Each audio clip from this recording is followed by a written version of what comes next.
I'll concede your point just for brevity, but What? Brevity? We don't do that around here. It's probably No. citrus, or what is a Capital One ball? It used to be Citrus Ball, right? oh my Capital God, One. dude, where have you been? I just like the real name. It hasn't been the Citrus Bowl since like, what, 2002? What was your highlight side dish from Thanksgiving? Oh gosh, Scotch. This is the Buck Around, the podcast devoted to all things Wisconsin Badger football from a fan perspective. Featuring your hosts, Richard Branch and Maxwell Brusky. And hello, everyone, and welcome back to the Buck Around. Welcome back to 300 episode. Oh my gosh, I can't even talk this morning. Episode 376 of the Buck Around. I am one half of the Buck Around, Richard Branch, joined as always by my rejuvenated colleague. I know he's rejuvenated because of the look he gave me when I fumbled over the intro, the one and only Maxwell Brusky. I can't even say his name. I should because it's his birthday. Happy birthday, Max. How are you? Oh, thank you so much. Do you know we have a storied history of recording on your birthday? Yeah, Like we've done it I do. probably like 6 or 7 6 or 7. times. No, you can't say 6 or 7. It's got to be more 5 or 6. Who cares? There's not like 12-year-olds listening to this. I mean, maybe there are, but who cares? You know, since that crap happened, I find myself doing that all the time. Oh, really? Yeah, Mm, like literally for the past 6 months, maybe 6 or 7. I mean, yeah. Good on you. So yeah, I learned something this last week. Don't do video podcasts because it makes you look old. Oh gosh. Yeah, man. Like, because you're looking down and you're like, oh my gosh. So like the big dark circles and everything. I was on Woody CFB. I shared it on the socials, did a little Badger preview there. If you're curious, it's out there floating in the ether. You can find it on YouTube. I think I added it to our YouTube page. If I didn't, I'll do it by the time you hear this. So you can find it through our page if you want. You did. I bumped it, with my broad social media reach. That makes 2 of us. Yeah, I still have to listen to it, though. I have to confess, and I probably should have done that before we recorded, so I could know where your head is at. Max, I think you already do.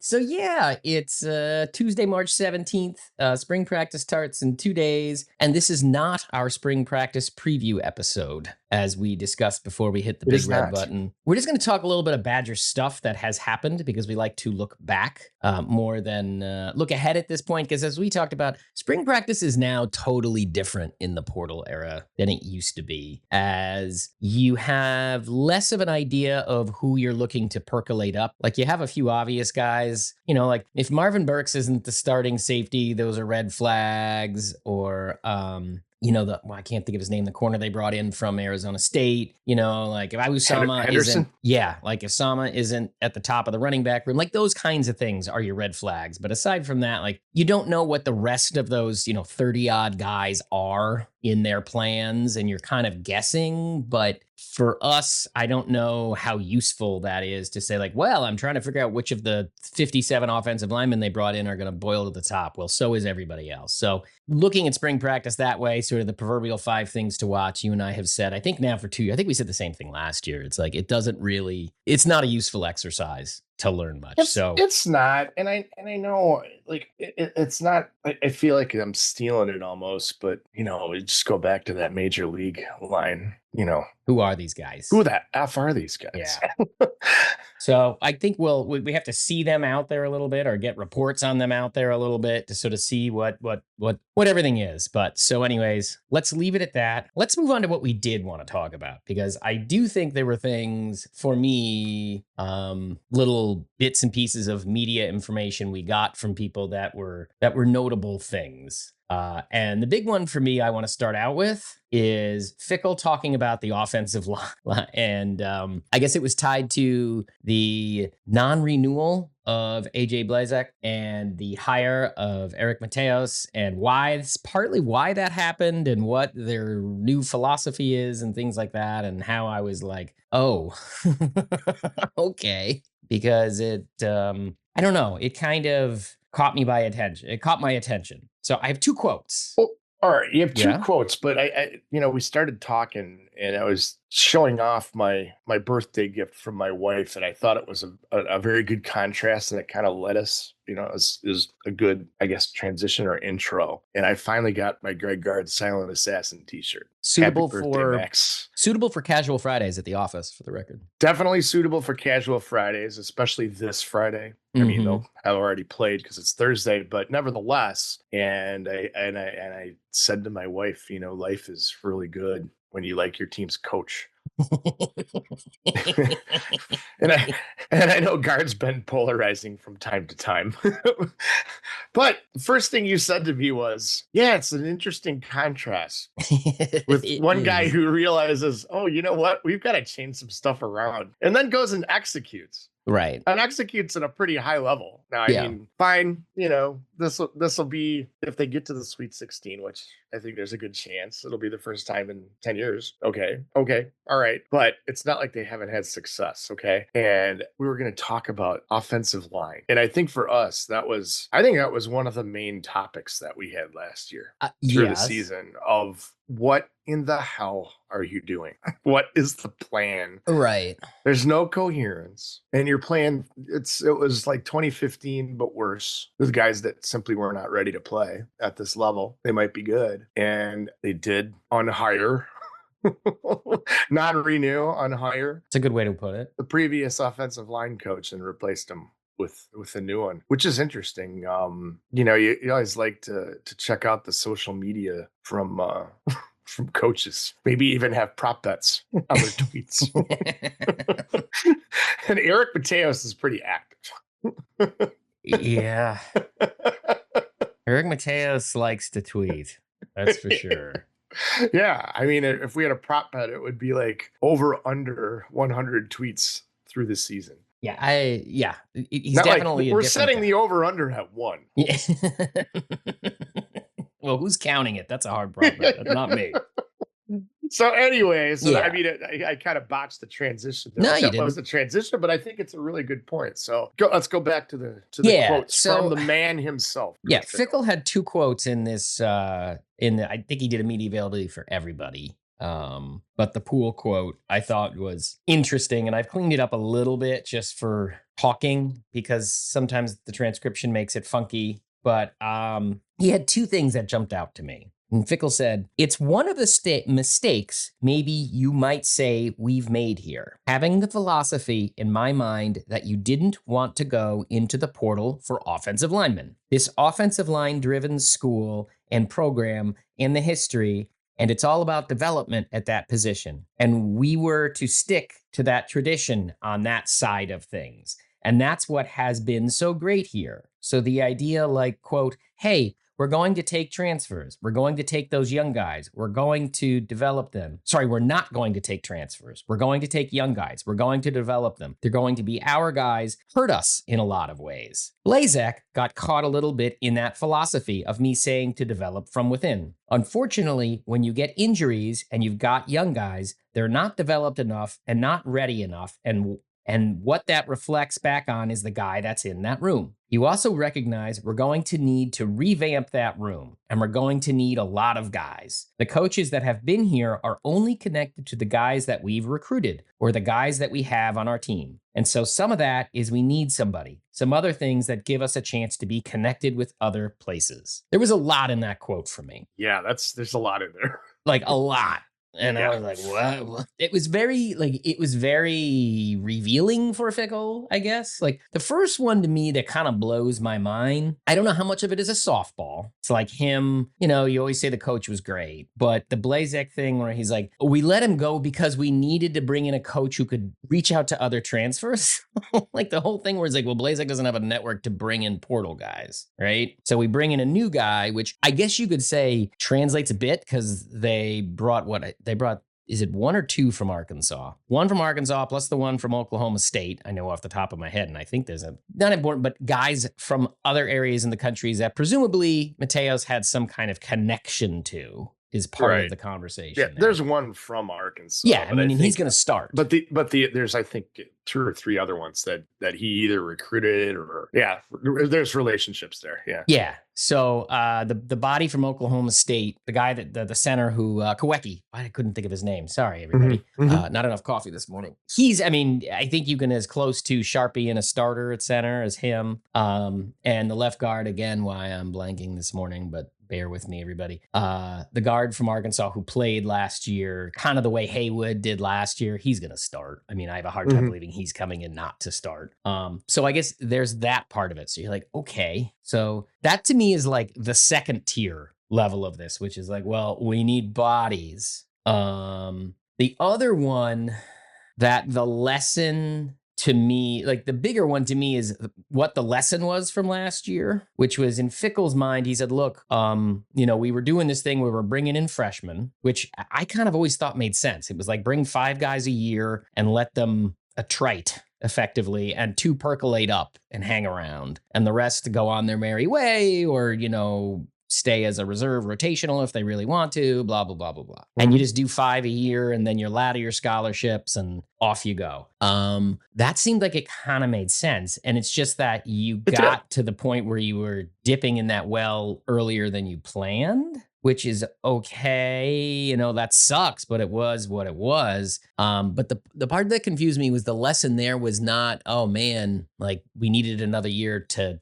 grow at this position. It was, we got to stop taking high school. We have to go to the draft pick model on the offensive line as well. And we need depth. Like we need transfer guys in here to compete for starting jobs and be the backups. And they're going to be better than the second year guys that we're going to recruit. And I don't necessarily buy that idea. Like you look at who they brought in, right? Like, yes, they, as we've talked about before, they had more money. They were able to bring in more Power 4 bodies, certainly guys that had higher level recruiting profiles, from when they were in high school than they have in the past. I don't know that guys who couldn't start on bad Florida State teams, or, guys who are pushed out of the mix at Ole Miss that you're bringing in to compete for a starting job, are any better than a guy you'd have in the program for 2 years or 3 years that you then sort of cycle in. Like, I don't think that's necessarily a valid proposition. And it comes back to that, like, what is the lesson Fickell learned? Like, the lesson Fickell learned is a weird one. The lesson learned was that, like, you thought Davis Heinsohn could start at left tackle.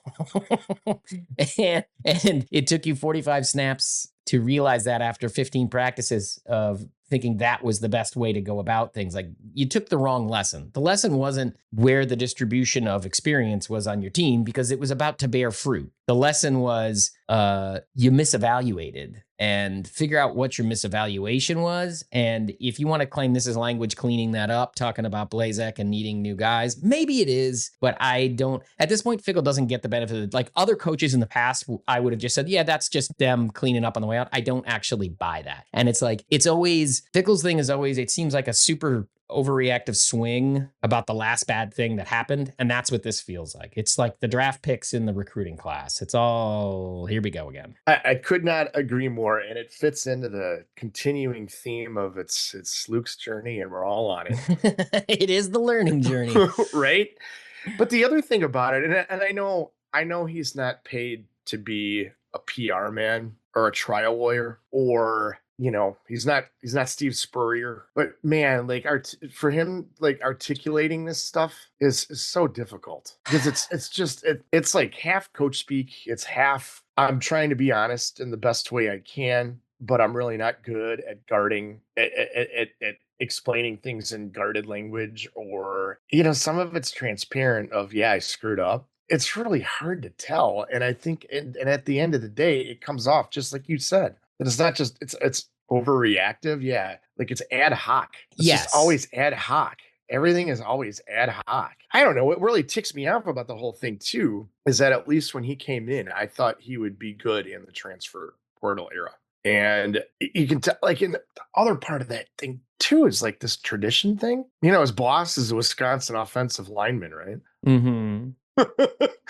And he doesn't know how to, he still doesn't know how to navigate. Yeah. Like he's bringing that up. He's bringing that up to like throw bones to people. No, I agree. It's just, yeah. I mean, I'm not doing a great job of articulating either, but like, you know, I didn't sit out and write like an outline or something like that. You know, if I'm have his job, it's, you know, I'm gonna have a lot more, you know, like the way I practice law. You know, I have prep, and like everything is always to him. It's like I didn't really think about what I was gonna say beforehand, but I have these thoughts in my head, and I'm gonna try to jumble them together to satisfy everybody who's hearing it. Yeah, I mean, I do think it's a bit. Sometimes I also feel, you know, in that he's reactive. I'm also kind of curious how much of what he's doing is creating an articulation of a strategy, you know, ex post facto. Well, Where he's yeah, like, oh yeah, 100%. so Yeah, no, 100%. And it's articulating a strategy that he'll abandon next year. I guess that's my point. Is like, you know, you have Austin Koecki coming in, and Blake Cherry was the guy I was trying to think of. That's who it was. Yeah, I don't know, I couldn't think I of had to him look up before. the roster. He, you know, like, oh, well, that's why we have Mateos. That's why Eric Mateos is here, because of the connections. And it's after they kind of didn't pull bodies for the second season, you know, like they didn't pull the numbers again in the offensive line room, and you're like, okay, that's what it is. Great. But I mean, it's all, again, everything in this points to a year one, not a year four. Just in terms of the numbers and what they're doing and where they're throwing things, and we'll see what happens. But again, I end up in the same spot. Is he learning the right lesson? And I don't know. I don't believe it. Again, he's at a point, and I've said this enough. I don't have the benefit of the doubt anymore. Like, I'll give you the benefit of the doubt until a point. Like, you're allowed to stub your toe a couple times. Oh, That's yeah. totally fine. But over time, you have to be right 51% of the time, and then I'll buy into you. And I just don't feel like I'm seeing that. Oh, I don't think so at all. Yeah. Yeah, no, I totally agree, and I get it from his perspective, and it's like that's what he's trying to navigate around, because he knows that everybody just said what you just said. That's how everybody feels. All right. Like, I mean, there can't be anybody who gives him the benefit of the doubt anymore. No, you're probably right. They give him the benefit of resignation. How about that? And just let him go do his thing. Yeah. Well, like you said, well, we'll see how it works. Yeah. because there's no other choice. Yeah. All right, so can we move on to the second segment of the show, which is a remarkable exercise in symbolism and tone deafness? So I got angry last week. I got really angry last week. I'm gonna admit, I try not to let the sport make me angry, because it's just, this is the thing. This is a hobby. Like, we have to look at this as a hobby. That's all this is a hobby. It's like I tell my son, just remember, this is supposed to be fun. Yeah, and and then you walk away. So 99% of the time, that's what I do. You know, I watch the Badgers get throttled by somebody in the last couple of years, and I go, oh, good content for the podcast, and then I leave. I change the channel. We'll finish watching this later. But this last week, something made me insane. And it's a good thing we had to push the show off a week, because it would have been I would have been a lot more frustrated by what occurred last week than I think it was. It might have been, maybe it was even the week before. Maybe it was like 10 days. Doesn't matter. But I do want to talk about, you know, again, this ties into the Badgers adapting to the new era of college football and how to engage the Badger fan base in the whole NIL thing and blah, blah, blah, blah, blah. And I need to talk about the new Badger Connect interviews that Mike Heller is doing. And I really need to talk about the first one, because I didn't watch the one with, I think it was Nick Boyd, right? Like, I mean, basketball is not my thing, so I didn't watch it. The premiere episode of Mike Heller, and I will admit, I have no idea. Local media is a real blind spot for me. I will freely admit, as a person who lives out of market. Right. Right. You know, like, I obviously know the beat reporters and everyone who's kind of close to Badger football. You kind of get to know who they are, and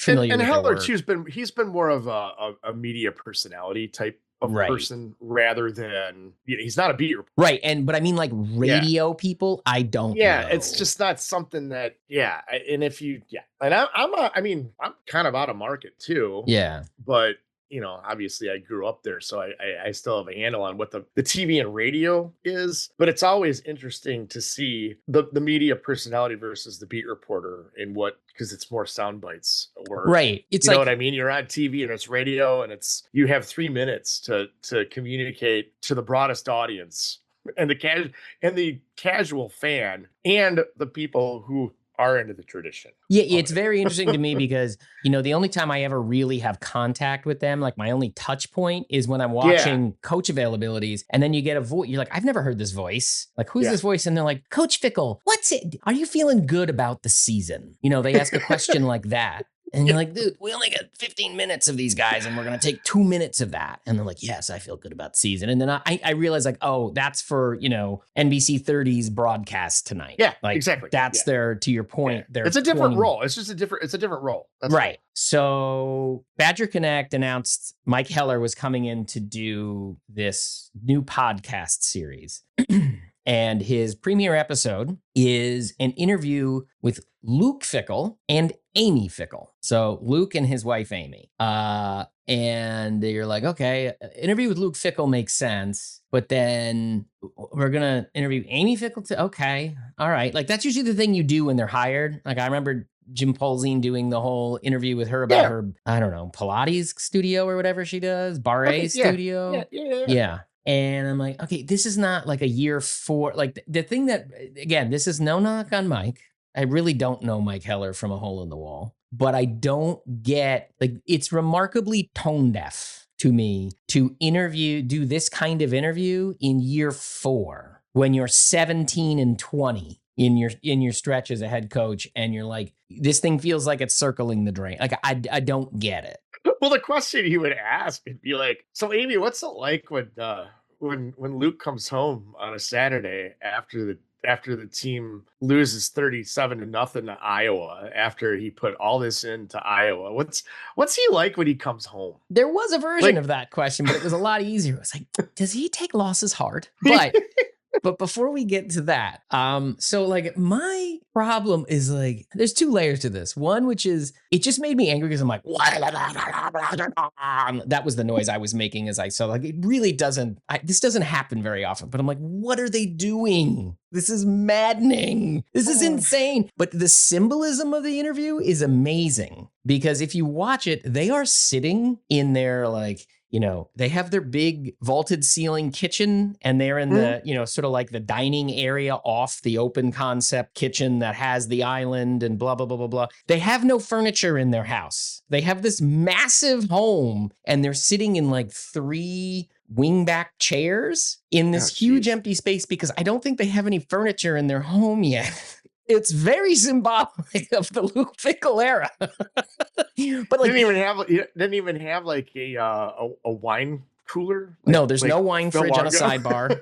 There's none of that. Like, you know what? At least Phil Longo moved right in. That's a very fair point. Phil Longo may not have worked out, but at least there was furniture in his home. Well, it looked like home. Yeah. Luke Fickel it's this stark home with nothing on the walls. And they proceed to sit down to do this interview. And it's like a 3-camera interview. Like there is a setup. There is production to this. There is something to this. They put effort into it. They really got into some major issues. Like my favorite ones that Mike asked, what's it like raising 6 kids, 2 of whom are twins? I mean, that was really important. Who's the boss at home? Good stuff. Like it was like, oh, this is like, your wedding thing when the DJ asks, who picks all the stupid, like, she's the boss around here. Like the newlywed game. Yeah. And you're like, stop with all these super lame gender trope things that are also just like such crappy questions. And then losses are tough, aren't they? That was the one where they got into the loss. She's like, yeah, it's not great. Like Luke, we got a little bit of competitive spirit dropped in there when he's talking about when his boys are playing basketball in the pool. And she's like, I try to get them to calm down because they're getting too competitive. And he's like, no, I want them to go. And the whole interview is, you're like, dude, like, again, you're trying to get people who are engaged enough in Badger football to give you money. This is like a spitting in their face. I'm sorry, but to me, it's like spitting in their face. It's like bad propaganda. It's just, yes. I mean, I don't like, you do these, so I get it. You want to do these softball interviews, that's fine. Do them when they're hired. Why are you doing this now? Well, they did. He's going to have to move those 3 chairs in his living room at Halloween when he's fired, and most likely. Yeah, well, I think the reason that they probably have no furniture is because of the losses. Because he's breaking it. Yeah, exactly. He's throwing it in the pool. is what's happening. But I'm not kidding you. Like, this thing was just, oh my God. Oh, Max, it made me angry. It made me angry for 4 days. 4 days. It made me mad. And I just couldn't. You have, as our show has gone on, you've done so much yeoman's work of watching things so we don't have to. Well, here's what I did learn. There was a time when I would have been into that. Maybe have? I'm older, but like I wouldn't. Are you serious? You were doing like the couple thing here? All right, there are people. It's like they're stars just like you. It's very much that. Right? It's very much that. And it was like, why are we doing this? Well, it's like lame propaganda. Yeah, it was just the whole thing. And like Heller is holding this like leather bound journal the whole time. Like it's one video goes, I need to read you a quote from, I forget her name, whatever Kelly Sheffield's wife is. Mm-hmm. And he reads this quote and he's like, Amy, what do you think of that? She's like, great. She's like, I drink with her all the time. Yeah. I know. And so I don't quite get what they're doing. What's crazy? You know what's even crazier about that too? Like a quote from Kelly Sheffield's wife. Like Kelly Sheffield is highly successful. Yeah. Well, yes, that's the big difference. Highly successful. Yes. Dude's competing for natties every single year.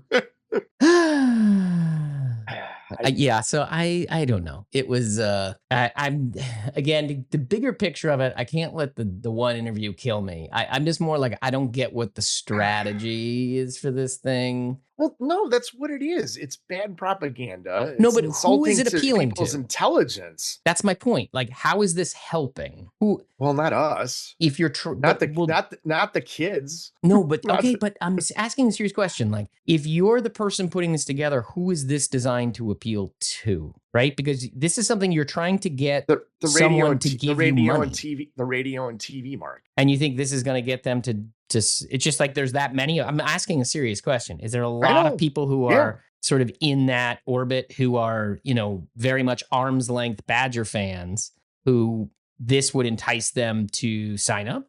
Is that the idea? I think so. Yeah. All right. Well, I mean, total blind spot for me. So maybe it. No, maybe I it mean, works. one of the, but it's also one of the, it's part of the funding model, right? And it's for Badger Connect. Okay. So part of that funding model is, the season ticket holders. It's not aimed at people that are going to stroke $25,000 checks. Okay? Right. It's designed for that small, I don't know what you call it in politics, like micro donor bundling. I got like the $20, right? Yeah. And if you have 1,000 people that do $20, it's $20,000. Yeah. You know what I mean?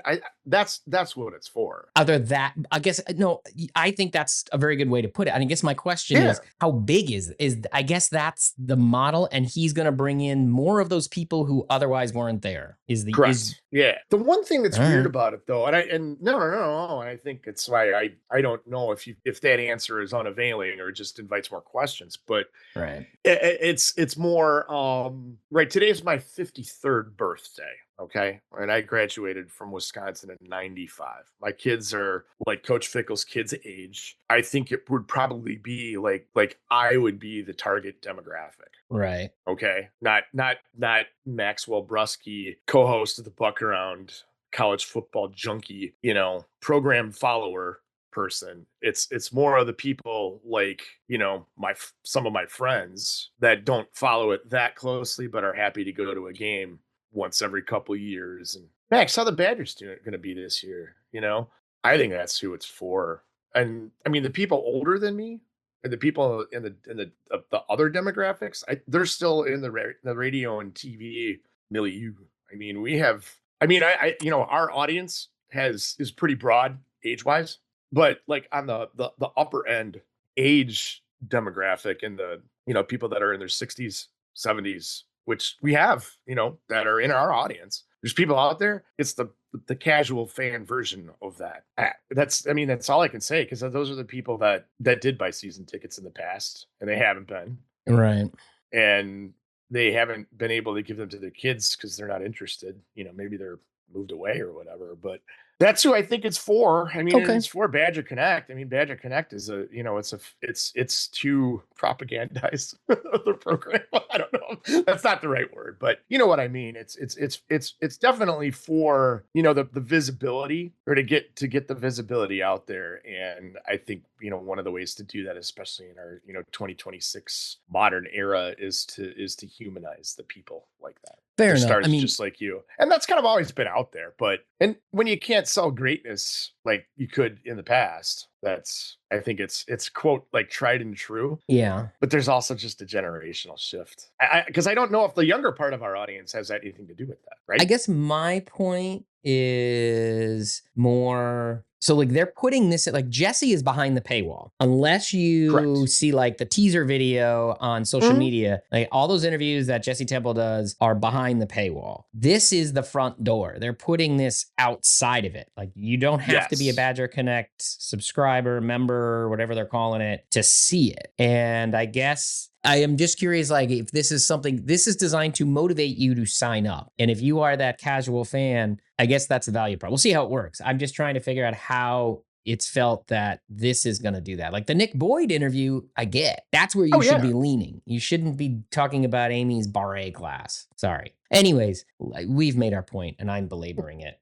Want to do? No, it's a good media. It's a good media criticism segment, though. I mean, I don't know if our content was good, but that's really what you're doing. It's media criticism right there. Wow, we're so elevated now, Mac. Just saying. All right, let's do one. You get it all on this show, man. Yes, let's do one more media critique, but this one is far more positive. This is freelance media critique. I wanted to talk about something that Ryan did over on the Dairy Raid. Now it's like a couple of weeks ago. And repeat something I've said in the past. Ryan, you need to write more, because I think Ryan's a really good writer when he writes about Badger football. I know he likes to make the videos and stuff, but like your writing is very succinct and on point, and I don't get bored of it. I always think about, like, the thing I always describe was back when, do you remember when SB Nation was like all of college football for a while? They had all those team sites like B5Q and all those, but then they had all the guy, like Spencer Hall and Jason something, and the guy I'm forgetting who did the Bagman article, who's a very good writer. Bill Connolly, and like they had all these people, Matt Brown. Like they had like a whole cast of, not characters, that sounds diminishing, but like, people that were, new and different and blah, blah, blah, blah, blah.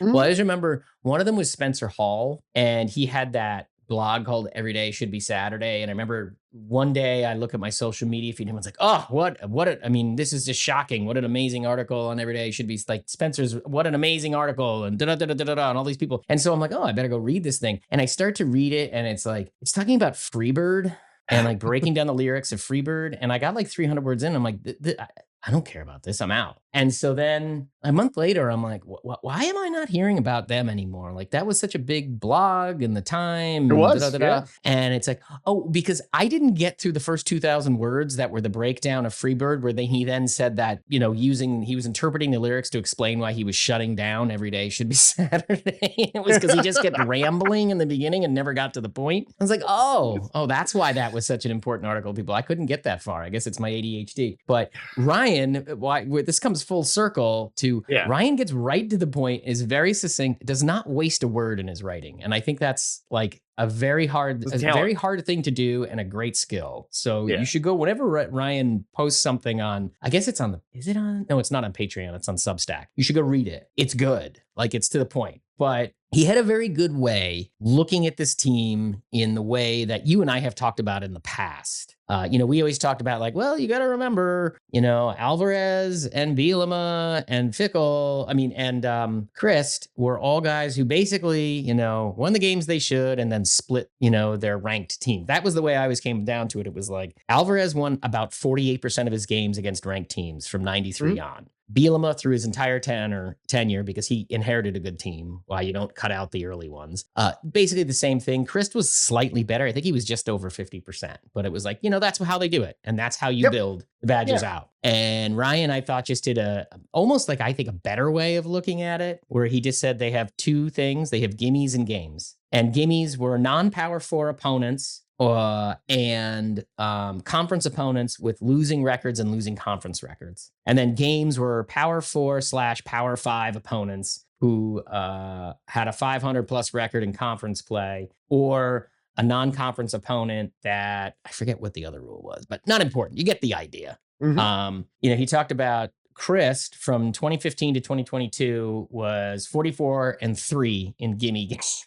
And then 24-23 against games in real opponents. And it's like, there you go. And if you do the math on that, so that's the 7 years excluding 2020 because of the COVID year, they would average 6.7 gimme games a year and 6.7 games per year. So they basically had a schedule that was half and half. Half and half. Yeah. So if you win all your gimmies and win half of your games, that gets you to like 9 to 10 wins every year when you include your postseason games and all that. Right. And his real breakdown was they are not winning the games. That's Fickells' problem. They are still doing okay in the gimmies, but they are doing terrible in the games, and they have more games, aka real opponents.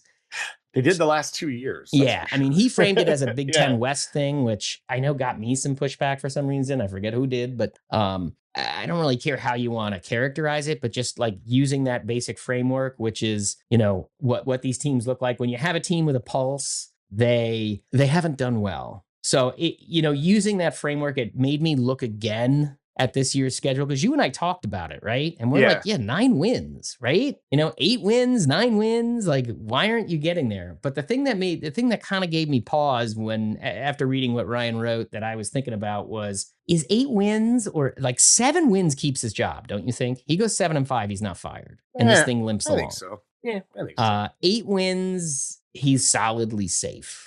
9 wins, they're going to throw a parade. I don't know about that. I'm being so. Yeah. But I think if it was 10 and they were in the playoff hunt for most of the season, that I mean, parade's not that far off. If you won 10 games, but I think that's there's a way to talk about that, right? Yeah. Because if you look at this schedule as it breaks down right now, as Ryan laid it out, which I more or less agree with him. I think I moved one team from his. I view it as you have 7 gimmies. You have Western Illinois, Eastern Michigan, Purdue, UCLA, Michigan State, Rutgers, and Maryland. Right? 7 likely gimme games. I mean, maybe one of those teams is better. Yeah. I mean, Maryland, I know beat them, but Maryland was terrible. Maryland. That was Maryland's only Big Ten win. Yeah. I mean, Rutgers, Michigan State, UCLA, Purdue are all in a different degree of downward spiral and or new coach. So maybe one of those teams is better, right? Yeah, yeah.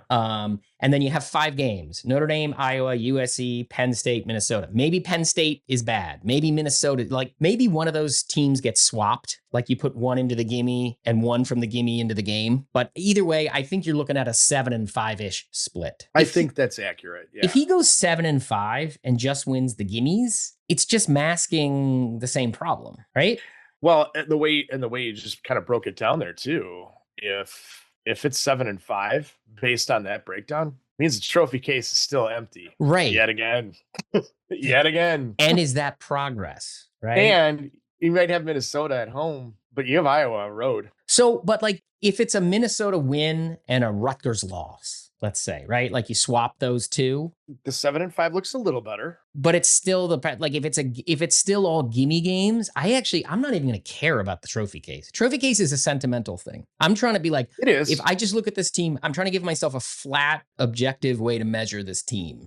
Yep. Yeah. And I'm like, if it's 7 gimme wins and they go 0-5 against teams with a pulse, is that progress? Right? Because, you can beat Miami of Ohio. It's not progress at all, because then you're right where you were before. All right. I mean, what have they, how many gimme games have they lost under Fickell? Maryland last year. Because Maryland to me was I think that was the lowest point of the tenure. I agree. I mean, remember when we recorded after that? The Iowa one was pretty close this year. But I mean, at least Iowa had a winning record. Yeah.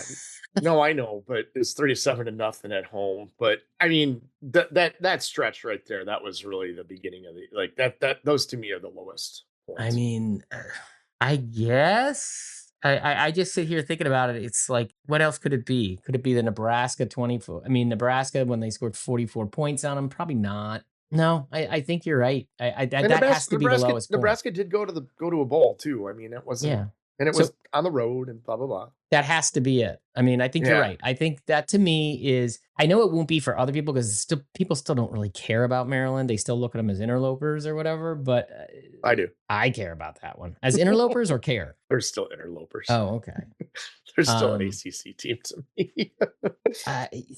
That one is the low spot. So yeah. All right. Well, then here, one more question. If they get 8 wins, so that means they have to win 1 game. Assuming we end up at the 7-5 split still, they go 8-4 in the regular season. You're satisfied? That's 1-5 in games. Like maybe they steal USC or Penn State. It's progress by definition, I guess. And then, like, here's the crazy thing to me. If you want to say they have rebuilt the team, you have to win 9, right? That's 2-3 in games. And I think that's asking a lot. I don't think there's any way around that, to be honest. Like, I could see, like, I kind of feel like it's justified to expect that, yet at the same time think it's a lot, if that makes sense. Oh, yeah, that's really good.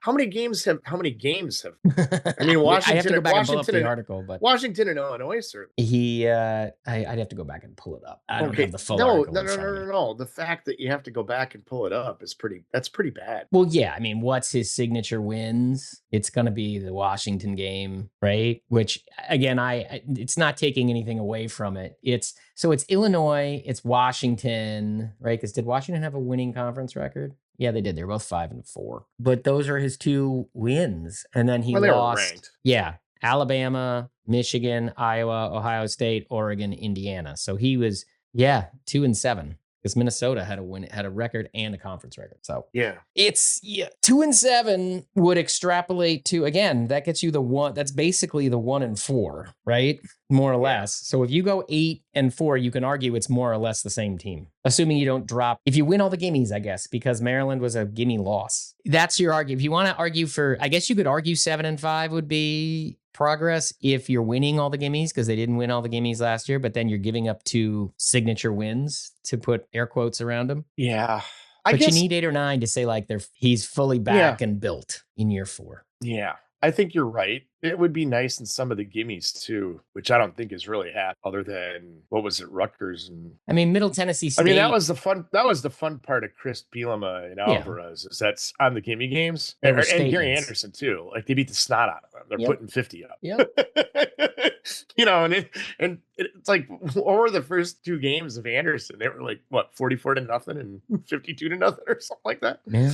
I mean, I will argue for my son, the 2020, it's not an important football game. The 2021 game against Rutgers that he got to see in person where they won 52-3 is like a core memory of his, and makes him a Badger fan because he just remembers Keanu Benton demolishing the center and then the quarterback throwing off his back foot into a pick 6 to, I think it was Caesar Williams. I can't remember if it was Caesar Williams. I think it was Caesar Williams, yes. And he was like, his eyes went like this. And I was like, that's Keanu Benton. Yeah. Well, that's the kind of stuff though too. I mean, they're out of the gimmies. I mean, even this past season, they finally opened it up against Middle Tennessee State, but that was a slog for almost 3 quarters. Yeah.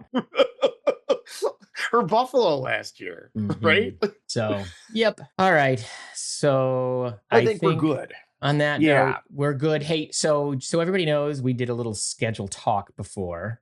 We were looking at the practice schedule. They start Thursday, so you're probably listening to this wondering where is all the spring practice talk, and now you know why, because we decided not to talk about it. We are going to start talking about practice during the break. So we're going to let them run through about 4 practices because they have Thursday, Saturday the 21st, Tuesday the 24th, Thursday the 26th, and then that following week when they're on spring break, we're going to come back, like March 30, March 31st to do a show sort of looking at that first almost third of practice, and it gives us some things to talk about and sort of get a frame of reference for this team. So that's when you'll hear from us next. And there's good, so in other words, I mean, this was your spring preview episode. It was mostly me complaining about Mike Heller.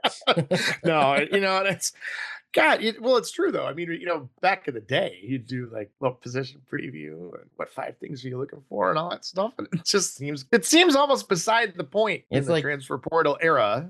Here's the basket of offensive linemen exist.